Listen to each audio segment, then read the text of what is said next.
Deputy speaker পদ দাবি না হলে স্পিকার পদে প্রতিদ্বন্দ্বিতার হুঁশিয়ারি ইন্ডিয়া জোটের, চাপে বর্তমান বিজেপি। বিস্তারিত জানিয়ে দিব, সঙ্গে থাকুন। চ্যানেলে নতুন হলে সাবস্ক্রাইব করুন, পাশে থাকা বোতামটি বাজিয়ে দিন। 18তম লোকসভার নির্বাচনের মধ্য দিয়ে বিজেপি একক সংখ্যাগরিষ্ঠতা না পেলে ইন্ডিয়া জোট সংখ্যাগরিষ্ঠতা পেয়েছে, কিন্তু ঘাড়ের ওপর নিঃশ্বাস ফেলেছে বিরোধী জোট ইন্ডিয়া। ইতিমধ্যে এনডিএ জোটের নেতা নির্বাচিত হয়েছে প্রধানমন্ত্রী নরেন্দ্র মোদী। এবার স্পিকার পদের পালা। ইতিমধ্যে বিরোধী ইন্ডিয়া জোট কোমর বেঁধে ময়দানে নেমে পড়েছে।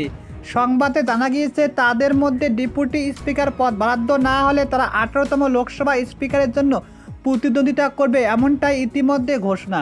আগামী 26শে জুন স্পিকার পদের দিন ধার্য করা হয়। বিজেপির ওম বিড়লা 17তম লোকসভা স্পিকার ছিলেন। ডেপুটি স্পিকার পদ খালি ছিল। সদ্য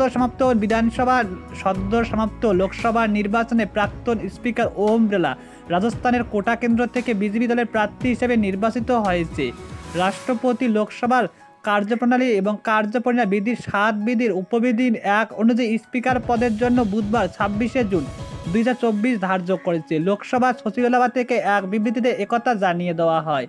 প্রসঙ্গত, বিরোধী ইন্ডিয়া জোট 233 আসন নিয়ে বিরোধী শক্তিশালী ইতিমধ্যে প্রতিষ্ঠিত করেছে।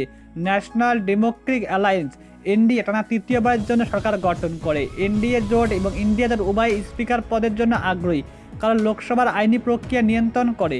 এদিকে কেন্দ্রীয় সংসদ বিষয়ক মন্ত্রী কিরেন রিজিজু জানিয়ে দেয়, 18তম লোকসভার প্রথম অধিবেশন 24শে জুন নবনির্বাচিত শপথ গ্রহণ, 26শে জুন স্পিকার নির্বাচন, 3 জুলাই অধিবেশন শেষ হবে। তিনি আরও জানিয়ে দেয়, রাষ্ট্রপতি দ্রৌপদী মুর্মু 27শে জুন সংসদের উভয় কক্ষে যৌথ ভাষণ দেবে। পাশাপাশি রাজ্যসভার 264তম অধিবেশন শুরু হবে 27শে জুন থেকে 3রা জুলাই শেষ হবে।